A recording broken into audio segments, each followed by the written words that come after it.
산소망이라는 제목을 가지고 은혜를 나누도록 하겠습니다. 소망이면 소망이지 산소망은 무엇일까요? 사실 한 번도 고민해보고 생각해보지 않은 문제일 수도 있어요. 근데 이 말씀을 주시는 주체가 누군지를 먼저 한번 생각해볼 필요가 있습니다. 베드로는 주님이 처음으로 부른 제자가 누구냐라고 물어본다면 많은 사람들이 요한이나 안드레를 생각할 거예요. 근데 주님의 첫 번째 제자는 베드로입니다. 요한과 안드레는 세례 요한의 제자로서 주님이 지나가시는 모습을 보면서 주님을 따랐던 제자예요. 근데 베드로는 누구냐? 하나님의 아들이신 예수 그리스도께서 직접 택하여 가장 먼저 부른 첫 번째 제자라는 거예요. 그냥 그가 첫 번째 제자뿐만이 아니라 주님께 많은 제자들이 있었지만 그 많은 제자들 중에서 12를 택하셨고요. 그 12 중에서도 좀 더 가깝게 보는 요한이나 안드레나 그리고 요한, 야고보, 안드레 그리고 베드로 같은 사람들을 조금 더 가깝게 두셨지만은 그 중에서도 가장 가까이 두신 제자가 베드로라는 것에 대해서는 큰 이견이 없습니다. 베드로는 어떠한 제자냐? 기적을 체험할 거라고 할 것 같으면은 유일하게 제자들 중에서 무리를 걸어갔던 제자가 베드로예요.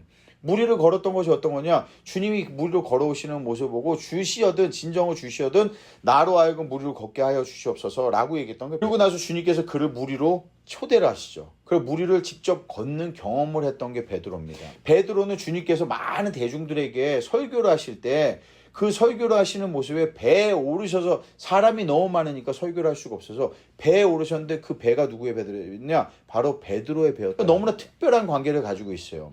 그리고 나서 주님께서 이 어부인데도 불구하고 밤이 맞도록 고기를 하나도 잡지 못했는데 주님이 얘기하죠. 깊은 곳에다 그물을 던지라 라고 얘기를 하니까 베드로가 내가 어부인데 그동안 나보다 누가 잘할 수 있을까? 그런데 그 주님의 말씀에 순종하여 그 그물을 던졌을 때 세일 수 없을 만큼 고기를 잡았다라고 했어요. 그러니까 어부에게는요, 이게요, 사실은 다른 어떠한 기적보다도 더 놀라운 기적이에요.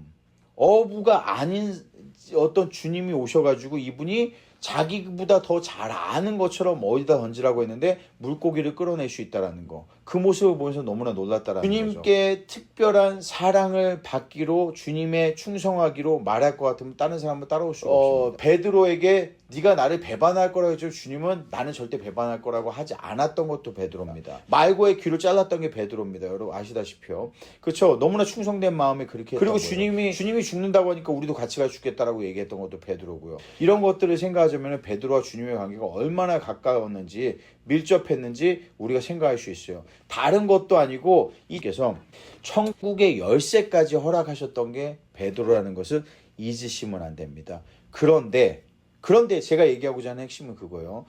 그런데 이 베드로 전서에 지금 서신인 이 베드로가 주님을 3번이나 부인하게 됐어요. 그러고 나서 어떻게 했으면 너무나 닭이 우는 소리를 듣고 나서 주님이 하신 말씀이 생각나가지고 너무나 괴로워서 울며 회개에 처했던 게 바로 베드로의 모습이었어요. 주님이 십자가상으로 걸어갈 때도요, 사실은요, 베드로는 그 자리에 있지 않았습니다. 요한만이 그 자리에 있었던 거죠. 이러한 베드로인데 이 베드로가 어떠한 사람들에게 편지를 보냈느냐? 1절에 보면 예수 그리스도의 사도 베드로가 본도, 갈라디아, 갑바도기, 아시아와 비두니아에 흩어져 있는 나그네에게 편지를 한다라고 했어요. 나그네에게 편지하는데 중요한 내용은 그 나그네가 바로 저와 여러분이라는 거예요. 왜 그러냐? 여러분 8절을 보십시오. 8절에 보시면 뭐라고 하냐? 예수를 함께 읽겠습니다. 예수를 너희가 보지 못하였으나 사랑하는도다. 이제도 보지 못하나 믿고 말할 수 없는 영광스러운 즐거움으로 기뻐하니라고 얘기합니다. 그러니까 예수를 보지 못한 사람들이에요. 저와 여러분이 예수를 보지 못한, 예수를 어쩌면 알지 못했던 사람이 시대까지 다르기 때문에 너무나 멀게 느껴질 수 있다는 거. 그럼 저와 여러분에게 베드로와 같은 사람이 그렇게 그토록 주님을 체험을 하고 주님께 가까우고 주님의 택정함을 다 받았는데도 불구하고 결국은 3번씩이나 부인을 했던 그 베드로예요. 그런데 하나님의 아들이신 예수 그리스도를 그를 기억하시고 그를 제자 삼아 주셨다는 거예요. 자, 그렇다면은 우리는 보지 못했어요. 주님을요. 만나지 못했어요. 알지 못했어요. 그러나 우리의 마음에 무엇이 주님을 사랑하는 마음이 있다라는 거예요. 영광을 바라보고자 하는 마음이 있다라는 거예요. 그 마음만 갖는다면은 불러서 제자 삼으시고 그를 사용하고 전 세계에 복음이 퍼져지는데 베드로를 사용하기에 얼마나 위대하게 사용했습니까? 그러한 시작을 이끌어 가셨다면은 저와 여러분을 통해서는 예수 그리스도께서 우리의 주님 되신 주님께서 우리를 통해 성령 안에서 더욱더 위대한 일을 약속으로 허락하여 주신다라는 거예요. 그런데 그 약속이 무엇이냐? 그 약속은 우리에게 무엇을 준다고요? 산소망이라는 것을 준다라. 다시 우리 여러분 기억하시겠습니다. 뭐냐고요? 산소망이라는 거예요. 그냥 소망도 아니고 산소망을 주었다라는 게 우리에게 큰 중요한 얘기입니다. 오늘 핵심적으로요. 왜 산소망이 중요하냐? 소망은 먼저 구분해야 될 게 있어요. 소망은 무엇과 구분해야 되느냐? 희망과 구별되어야 됩니다. 첫째, 소망이 구별되어야 되는 거 무엇과 구별되어야 된다고요? 희망과 구별이 되어야 된다는 거예요. 소망은 희망이 아닙니다, 여러분. 근데 소망과 희망이 다른데 거기서 끝나는 것이 아니라 이 소망뿐만이 아니라 우리는 산소망을 갖게 된다는 거예요. 산소망을요. 그 희망과 소망이 어떻게 되느냐? 희망은요, 근거 없는 자신감입니다. 이걸 희망이라고 얘기해요. 그게 근거 없는 자신감, 이게 희망이에요. 근거 없는 자신감이에요. 그러니까 실질적으로 증거나 근거가 없어요. 그러나 그렇게 되기를 바라는 바램을 우리는 희망이라고 얘기합니다. 희망사항이지. 너 그렇게 되는 거 희망사항. 저렇게 좋은 사람을 네가 만난다고 이러한 삶을 네가 살게 된다고 희망사항이라는 거예요. 근거가 전혀 없다는 얘기예요. 그걸 바로 우리는 희망이라고 얘기합니다. 근데 소망은 무엇인 줄 아세요? 소망은 그런 게 아니에요. 소망은 증거가 있는, 확신이 있는 미래에 대한 현재의 청사진을 바로 소망이라고 얘기를 합니다. 그러니까 그냥 소망은요, 희망과 달라요. 바램이 아니에요. 이거는 내 감정이 이입되지 않은 겁니다. 내가 바라건 바라지 않건 중요하지 않아요. 왜냐? 현재의 증거가 너무나 확실하기 때문에 미래의 그 일이 나에게 반드시 이루어질 거라고 믿을 수밖에 없는 게 바로 소망입니다. 우리는 희망과 소망을 잘 구분하지 못하고 사용을 하고 있어요. 근데 성경적으로는 그렇다는 얘기예요. 성경적으로 희망은 뭐라고요? 근거 없는 자신감. 감정이 개입되어 있는 거예요. 그러니까 증거가 없는 거예요. 근데 소망은 뭐라고요? 증거가 없는 거예요. 그렇게 될 수밖에 없는 미래가 있기 때문에 나는 그 미래에 대해서 기대하지 않을 수가 없는 게 바로 소망이라는 겁니다. 이게 성경적인 소망. 그러면 우리의 태도는 어떻게 다르냐? 여러분 잘 생각해 보십시오. 희망을 가진 사람들은요, 이렇게 한 가지랍니다. 그 한 가지가 뭔지 아세요? 희망을 품고 사는 사람들은 기다립니다. 무엇인가 희망을 가지고 있는 사람은 조금 더 있으면 나아질 거야. 조금 지나면 더 좋은 일이 생길 거야.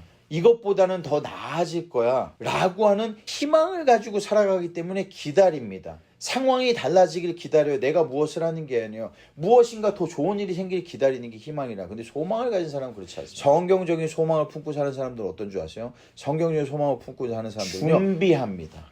이게 다른 거예요. 희망은 외부로부터 무엇인가가 달라져서 나에게 이루어져야만. 근데 소망은 그렇지가 않아요. 소망은 이미 달라질 게 결정이 돼 있다니까요. 이미 미래가 결정이 돼 있어요. 이미 현재의 그 증거가 드러나고 있어요. 현재의 그 증거를 우리가 가지고 있어요. 그렇기 때문에 무엇을 하냐, 내가 원하지 않든 그렇게 될 거라는 걸 확신하기 때문에 나는 그 길로 걸어 나아갈 수밖에 없어요. 이게 바로 소망의 차이입니다. 그런데 희망과 소망이 다르다는 거 아세요? 근데 오늘 베드로의 입을 통해서 우리에게 주시는 건 뭐냐? 산소망이라는 걸 준다는 거예요. 야, 이게 정말 우리의 마음을 뜨겁게 하는. 왜냐, 나는 예수를 본 적이 없어요. 8절에 나와 있는 예수를 너희가 보지 못했다고 했어요. 나는 보지 못했어요. 그런데 내가 사랑해요. 생각해 보십니까? 저와 여러분 예수 봤어요? 못 봤어요. 만나지도 못했어요. 실제 육성으로 들어보지도 못했어요. 그런데 놀랍게 내 마음에 사랑하는 마음이 있다고. 내가 보지 못한 사람인데 이거 어떻게 설명할 겁니까? 응? 이제도 보지 못했는데 내가 믿는다라고 얘기해요. 8절에 보니까 내가 믿고 있대요. 눈으로 보이는 사람도 못 믿어요. 제가 뭐 남 얘기할 필요가 뭐 있어? 가까운 가족에서도요, 믿지 못하는 일이, 비일비재한 일이 생기는 게, 눈으로 보고 피를 나눴는데도 믿지 못하는 일이 너무나 비일비재한데, 아니 믿는다고요? 여러분 생각해 보세요. 이게 가능한 일일 거라고 생각하세요. 왜 믿는다라고 생각하는지 한번 생각해 보신 적 있습니까? 내가 왜 믿는지. 아니 어떻게 내가 믿게 됐을까? 한 번쯤 이거 생각해 보자는 거예요. 나는 눈에 보이는 사람도 잘 안 믿는 사람이거든요. 무엇인가를 해줘도 잘 안 믿는 사람인데 눈에 보지도 못한 사람을 내가 사랑한다고? 예수를 만나보지도 못하고 음성을 들어보지도 못했는데 그 사람을 믿고 있다고? 이게 기가 막힌 일이라는 거예요. 이게 우리의 안에서 일어난 일이 아니라는 거예요. 이게 놀라운 일이라는 거예요. 그러면서 그 사람은 말할 수 없는 영광스러운 즐거움으로 기뻐한다. 이게 우리의 상황입니다. 아니 세상에 어려운 일들도 많고 힘든 일들도 많고 해야 할 일도 많고 빚도 갚아야 되고 일도 해야 되고 일도 가기 싫은데 불구하고 여전히 끊어질 수 없는 거, 여전히 그것에 대해서 우리가 감내할 수 있는 이유가 무엇이냐 한번 생각해 봤습니까? 그거는요, 사랑이 아니에요. 사실은요, 그건 무엇이냐면은 우리에게 하나의 소망이 있기 때문에, 우리가 하나의 믿음을 가지고 있고 우리가 한 분을 따라가고 있기 때문에 어떤 우리는 교리를 믿는 게 아니에요. 사실은 살아계신 예수 그리스도를 따라가고 있는 그렇기 때문에 한 소망을 갖게 된다는 거예요. 한 분을 따라가기 항상 우리 안에 즐거움과 기쁨이 넘친다라는 거예요. 근데 그 증거가 무엇이야? 제가 증거를 얘기 안 했습니다. 아직요. 그 근거 있는 증거가 뭐냐? 이 산소망이 3절로 가보겠습니다. 산소망의 증거가 뭐냐? 우리 주 예수 그리스도의 아버지 하나님을 찬송하리로다. 우리가 지금 하고 있는 겁니다. 이게요. 찬송하리로다 라고 하는 게 우리가 지금 하고 있는 건데 그의 많으신 긍휼대로 예수 그리스도를 죽은 자 가운데서 부활하게 하셨다라는 거. 이거예요. 바로. 이게 바로 우리의 증거입니다. 주님이 부활하지 않았다면 우리에게 증거가 없어요. 무슨 희망이 있겠어요? 어떻게 믿겠어요? 죽은 주님이 내가 죽은 대로 사흘 만에 살아나리라고 약속을 한 대로 그대로 만약에 그 일이 성취되지 않았다면 우리에겐 소망이 없다라뇨. 그게 바로 증거라는 얘기입니다. 우리의 모든 죄를 다 짊어지시고 십자가에 달리셔서 죽으신 주님께서 죄인으로 죽으신 거예요. 죄가 없지만 죄인으로 죽으신 그 죄가 있는 죄인으로 죽으신 주님께서 부활하신 모습이 바로 우리의 증거라는 거예요. 근데 우리의 증거가 그것을 믿음으로써 말미암아 우리가 무엇을 얻는다고요? 구원을 얻는다고 생각할 수 있어요. 근데 잘 보십시오. 구원을 얻는다라고 그냥 생각할 수 있는데 여기에 보면은 거기서 끝나지 않습니다. 소망을 얻기 위해서 잘 보세요. 3절에 보시면 뭐라고 하냐? 부활하게 하심으로 말미암아 우리를 거듭나게 하사. 바로 이거예요. 그러니까요. 우리를 거듭나게 하셨다라는 거예요. 그냥 그것만 있게 하는 것이 아니라 그냥 우리로 구원에 그냥 이루어서 천국에 가는 거 이모생 사람들 무엇 생각하냐? 이제 내가 예수를 믿었으니까 천국에 간다라고 생각하잖아요. 근데 성경은 사실 그렇게 얘기하지 않아요. 성경은 뭐라고 얘기하고 있냐? 주님이 부활하심으로 말미암아 그 하시게 함으로 말미암아 우리에게 무엇이 이루어지게 하느냐? 우리로 거듭나게 하고 산 소망이라는 것을 주었다는 거예요.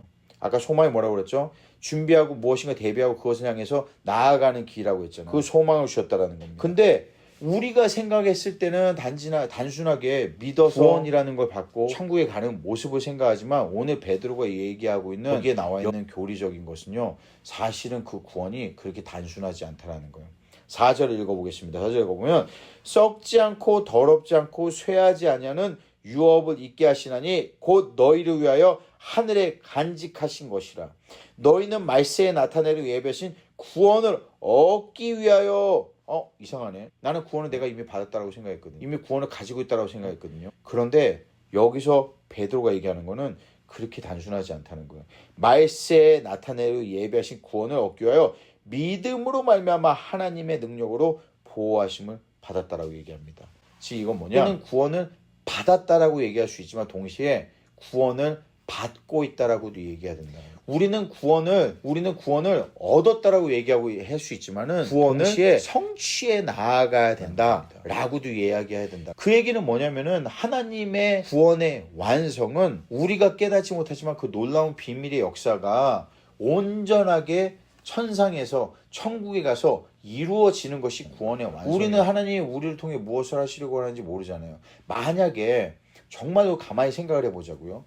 아주 교리적으로 단순하게 논리적인 거냐 생각을 해보자. 만약에 하나님께서 정말로 우리를 단지 구해서 지옥에 갈 수밖에 없는 인간들을 예수를 믿음으로써 말미암아 구원이라는 걸 주시고 구원이라 얻은 사람은 천국에 땅 하고 보내서 천국에서 평화롭게 행복하게 오래오래 살도록 하는 것이 만약에 목적이라면은 그것이 목적이라고 한다면은 정말 그것을 위해서 자기 아들, 자기 자신과 같은 자기 아들을 죽이게 하셨을까요? 정말 진짜 그것이 목적이라고 한다면은 이렇게 어려운 그 고통스러운 그 과정이 필요했을까요? 그 죄를 다 짊어지시고 십자가에 그렇게 물과 피를 쏟으시면서 그렇게 처참하게 죽이기까지 하시는 그런 역사가 필요했을지 않다라는 거예요.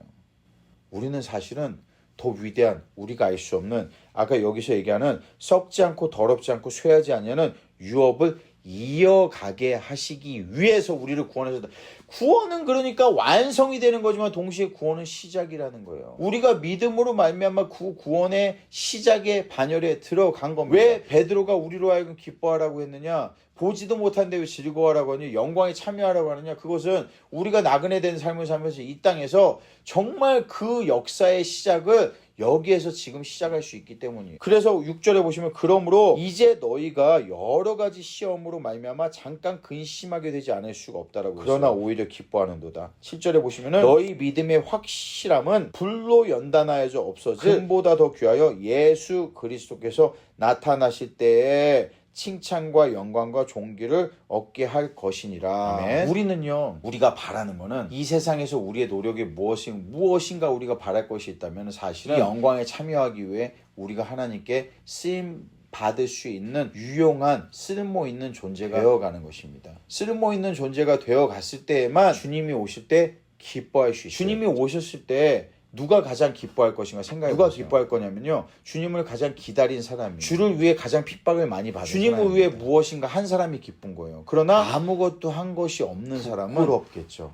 그날이 기쁜 날이 아닐 겁니다. 주님을 만나는 날이 영광스러운 날이 아닐 거예요. 내가 무엇인가를 한 것이 있었을 때 그분을 봤을 때도 내 마음에 기쁨과 즐거움이 있다라는 그래서 거예요. 우리에게 주시는 이 산소망이라는 거는요, 그냥 기다리는 게 아니에요. 처음부터 우리는 그 소망을 가지고 있기에 그 소망 때문에 지금 베드로가 얘기하는 것처럼 핍박도 받고 어려움도 처하고 근심도 있으나 그 길로 나아가는 우리에게 거예요. 증거가 있고 이루어질 미래에 대한 확신이 있기 때문에 그것에 우리는 참여하기를 원하기 때문에 8절에 보면 이제 예수를 너희가 보지 못하나 사랑하는도다 이제도 보지 못하나 믿고 말할 수 없는 영광스러운 즐거움에 기뻐하니 9절 함께 믿음의 결국 곧 영혼의 구원을 받음이라 라고 하는 이 마지막 말씀입니다. 사랑하는 성도 여러분, 믿음의 결국 곧 영혼의 구원을 받음이라. 우리는 믿음으로 모든 많은 것들을 이루어 나가면서 살아갑니다. 그런데 이 믿음이 어디까지 가야 되느냐, 한순간 믿어서 우린 구원을 받는 것을 얘기하거든요.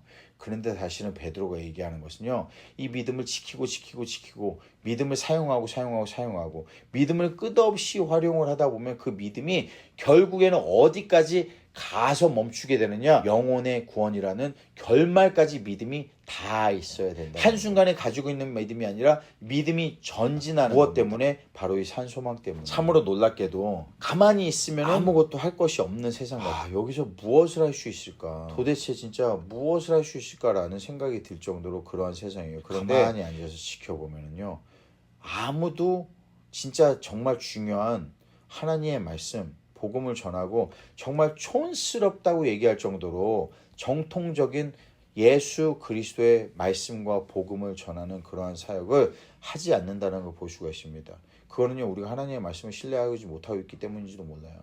그러나 우리가 해야 될 거는 오늘 우리가 바라본 이 말씀처럼 정말 진정한 산소망이 있는, 확신이 있는, 그래서 걸어나가는 그러한 말씀을 전달하고 그러한 사랑을 전해가는 저와 여러분이 될 수 있기를 주님으로 축원을 드립니다.